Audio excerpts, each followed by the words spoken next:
Steps for casting on. 1. Prepare the machine. Ensure the machine is on a stable surface. Reset the row counter to 0.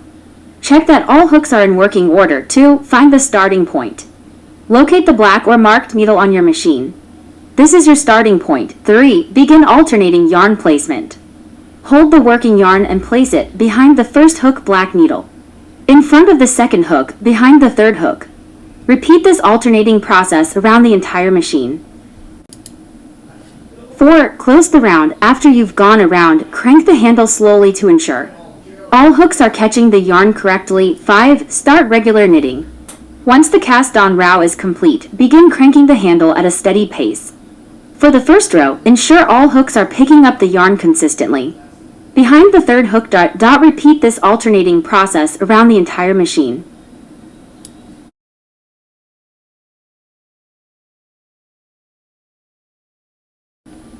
Steps for binding off. 1. Stop knitting in the final row.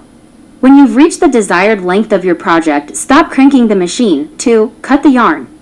Cut the working yarn, leaving a long tail about 12 to 18 inches for binding off.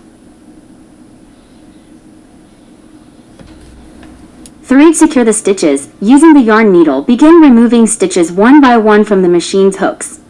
Do this by threading the yarn through each stitch as you lift it off the hooks. Ensure you go in order, following the circular path of the hooks to avoid tangles. 4. Tighten the edge. After all stitches are secured on the yarn, gently pull the tail to tighten the edge for a gathered look.